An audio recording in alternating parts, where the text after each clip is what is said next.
up at this pond. Now I did this, I'll link to it. Well, probably won't, because I always forget, don't I? We're at this pond up near Lancaster. Beautiful, beautiful, and it's always windy when I come up here. Now, if you remember on the last video that we did, we said that I brought up a, oh thanks Brian, got a coffee. So I brought up a big bead, one of the big 36 inches that was going onto this pond. Now, and the reason why it was going onto this pond is because they had a 24 inch micro K1 advanced, which was then going on the new one. Now, Brian's just said to me now, the owner, he's just said to me, Tim, he said, why is it every time you come up here it's absolutely blowing a gale? And I just said, I think it always is when I come up here.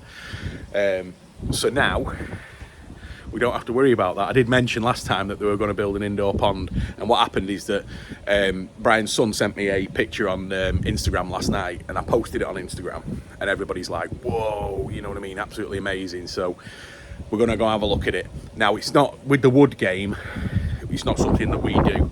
So, you know, we don't build the ponds out of wood or anything, that, you know, all our ponds are block, but these guys know the wood. So, anyway, let's have, in fact, just before we do, let's have a look at the bead in place, because I think people were worried that it wouldn't fit. It fits like a glove.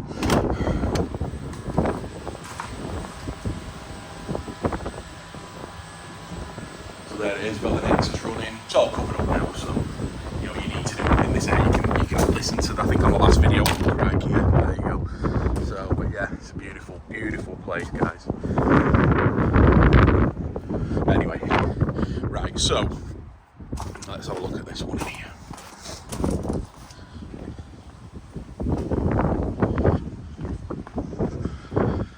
And here we go.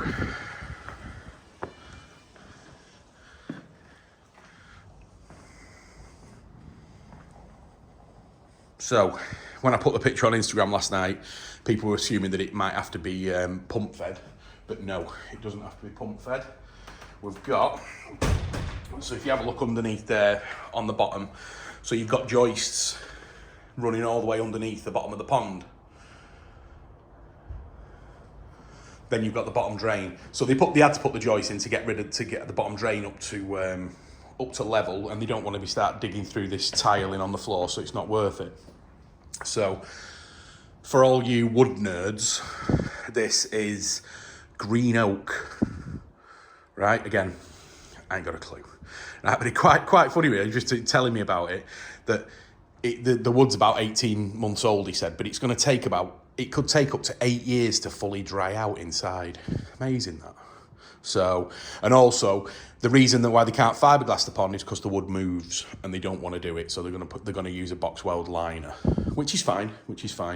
So the pond's going to be about 2,000 gallons, and we're just having the conversation before about what's the filtration going to be on it. Now, they're saying that should we put a sieve on it? And I'm saying no. I mean, I'll quite happily sell you a sieve, but I don't think you need one because we're fully indoors. So the only thing that can go into the bead is fish poop. That's it. There's no leaves, there's no twigs, there's no nothing. That you're not open to the elements at all, which is why we use them at the shop, because they're so good at that. So I think we should just go straight onto it. There's a skimmer coming up to this job on Sunday. So one of our custom wall skimmers, they've made the sizes, so our custom skimmer will fit straight on. So this is going to go on the back wall here, which is a bit lower. There's going to be a window at the front. Now they've got an engineer company which is close by who are going to fit the window, because they're going to fit it onto the liner, and I think they're going to do all sorts of like welding on it and stuff like that, so that'll be quite cool to see. So we've got the 4-inch coming out with the 1-inch for the airline, one of our drains, and then he started putting in the holes. So you've got the holes there for the returns, so there's going to be 2 returns on that side, and then there's going to be 1 return, where is it there, sorry, and then there's going to be another return when they build up that other side. It smells fantastic in here.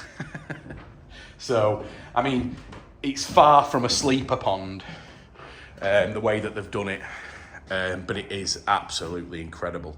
And I think it's going to be beautiful when it's finished. Now, I think a couple of people mentioned condensation last night. Now, they have had a pond in here before. So, and also, you know, we've done quite a few indoor ponds over the last few years. So, yeah, it might need a dehumidifier coming in here, or it might not. We've got the radiator there. So it's nice and warm in this room. We've got another one over on the other side. So it's got the central heat. So it might only need a window jacking open. You don't know. Until you start running them, you don't know. But there's always an answer.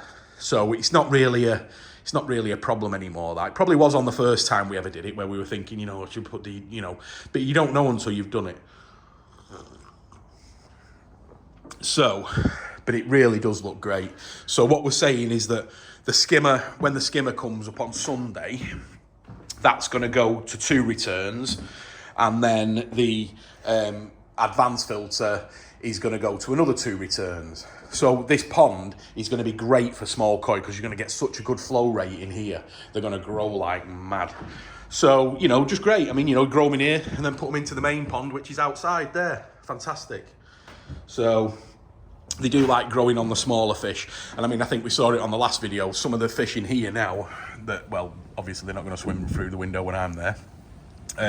But they have come from our Tozai packages. And now they're sort of like, some of them are like 20 inches. So, but yeah, and it's going to have the viewing all the way around it. And I think it looks absolutely amazing. So, but, let me just turn it round. Everybody knows how much I love a self-build. I love it. I love seeing people when they've built their own pond, and I like seeing everything like that, right? So when I mention a self-build, I'm talking, yeah, they've got their own block and they've blocked it up and they've put their own concrete in and they've done this, that and the other, and they've bought this and they've bought that, right? Now, yeah, the wood might have been bought, but these guys made it, right? So they actually tooled all their own wood. I mean, I've got a picture. I'm going to go have a quick look in there now if he'll let me, because they make real high-end bespoke kitchens here, and they all over Europe. They're all over the country, all over the UK, all over Europe, installing these amazing kitchens. So I'm going to see if Brian will let me go and have a quick look in.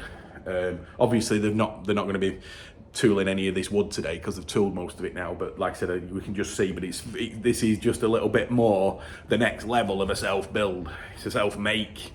So let's go and see if we can have a look. I'll put some pictures up that the guy sent me when they were actually cutting it. But this is the machine that they cut it with.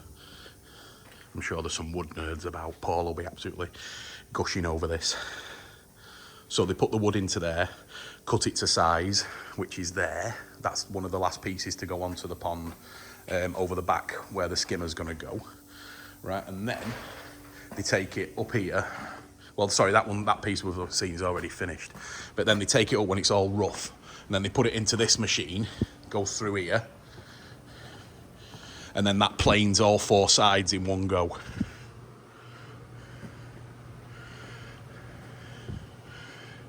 Crikey, my hand would be cut off in about 5 minutes in there. So, and that's that. So, yeah. So, not only is it a self-build, it's a self-made pond. So, but like I said, this place is just unbelievable for the work that they do here. But amazing.